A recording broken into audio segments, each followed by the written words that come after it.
Continuing, break it down, what you discovered, what happened to this Larry King fellow, this fast-growing, rising black star in the Republican Party, and what exactly developed and what you found out from there. Well, so comes election day, they raid the credit union, stories start filtering out, like always happens in one of these deals where there's a secret set of books and blah, blah, blah. But that wasn't the problem. Hell, every other credit union was, S&L back then in the late 80s, was having trouble. Remember, we ended up spending billions for one in Arizona and Denver and all over.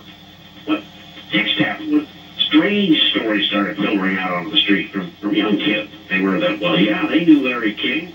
They rode on Larry's private jet to Washington and they had this great party, and they were at these parties. No wonder he was so popular. Yeah, anyway, and then the stories turned a little more sinister. They were that these kids were there to provide sex for important businessmen or politicians. And I'm not talking about mature kids. I'm talking about from anywhere from 7 or 8 or 9 up to about 12, 13, 14 young boys, particularly some young girls. But well, Barney Frank's been caught with 13 and 14-year-old boys. Well, these kids identified Barney as one of the people at the parties, by the way. He's mentioned in my book, among others. But anyway. And that was before your book came out, before he got caught a few years ago. When did he get caught? About 5 years ago. Yeah, well, my book came out and named him way back then. And the book first came out, the first edition was 1991. There's been a completely revised edition twice.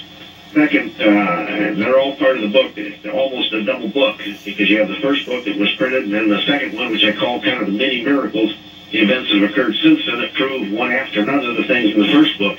I can give you some examples, but just to get quickly. Well, that's the book I read, your part 2. Go ahead. Okay, anyway, so stories come out that these kids are doing these things, and I was fairly prominent at that time. So I'm kind of controversial more than a little, but I was one of the first ones that came out and stated that this all had to be nonsense, that these had to be fantasy stories that somebody was making up, that you couldn't believe that somebody like so-and-so or so-and-so was out having sex with kids and blah, blah, blah. And I said, I just don't believe it, and if I really believed it, I'd be the first one to try to do something about it. Well, and you were quoted in the paper saying that. Oh, yeah. Because I was one of the ones who said, this is nonsense. So I got a letter from a kid locked up in Omaha jail. He said, look, I know you don't believe any of this, but if you just come talk to me, please let me show you some things. I'd sure like to do it. Well, I thought, what the heck? So I went over there to the jail, and there was a kid named Paul Benoff locked up in jail there. It was a terrible crime. He was 17 or 18 at the time. It had been that he had touched his cousin on the outside of his pants, supposedly. And I thought, well, that's a little strange to be locked up in jail and go on because of that.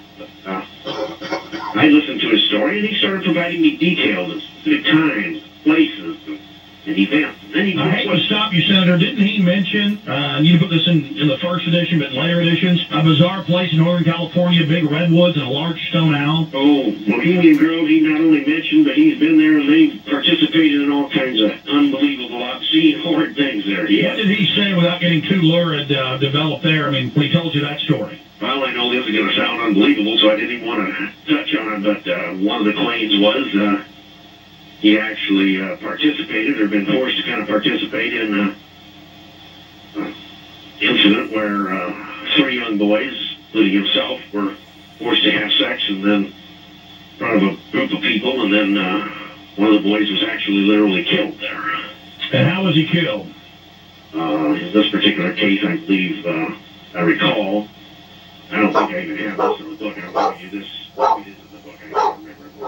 But this particular case, after he was forced to do various things, I think they went up and held a gun to his head or something. And he described a large stone owl. Oh, yeah. Yep. Sir, did you know that I snuck in there with maps and the hidden sources with the help of the National British Media, and that they have all the footage of it? No, I did not know that. I do know that he's described it in some detail. He was there more than once. He was taken there, and some of the people there whose names, if I mentioned some of them, you'd instantly recognize. Some of our most prominent people in this country were strange event there. But it's a fairly, you probably know that if you were there, it's a fairly well-known, very well-guarded, very private, secret place with access only by those who are permitted to go there. The 2,700-acre redwood grove and a gorge with one entrance, the big cliffs on each side, backed up on the Russian River with the cliffs up high above it. They have surveillance cameras everywhere, Secret Service, Sheriff's Department. They had murder investigations of dead children they found in 83. The Sonoma County Sheriff's Department did an investigation and didn't find anything. Of course, they were running security when I was there. And I snuck right through their first two checkpoints, got on one of the buses, and got brought into the third main checkpoint. Was there for 4 hours. It goes on for 14 days. I saw priests in red and black robes worshiping Moloch of the Old Testament. Yep, that's exactly what the book describes. They brought in a bound human sacrifice and burned it on the altar, telling the crowd it was an effigy. And I have been into the equivalent of Eyes Wide Shut, sir, and I have video of it. Good. And the boy who provided me all this information wasn't crazy, huh?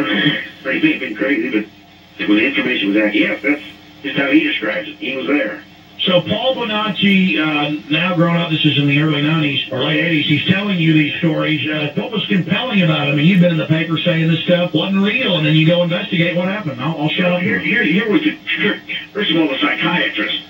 They brought in a psychiatrist to check him out because they needed to say he was crazy. They needed to say he was crazy because of the stories he was telling that involved specific.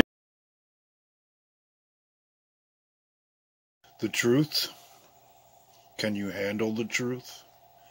This is a direct quote of something that was said to me over 30 years ago that I didn't quite get a handle on then, but the events in my life and the WikiLeaks dump during the 2016 election brought it into crystal clear focus.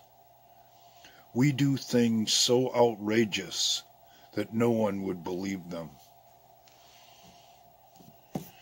Sure, there's corruption. Sure, there's treason. But what you just heard is at the heart of all of it.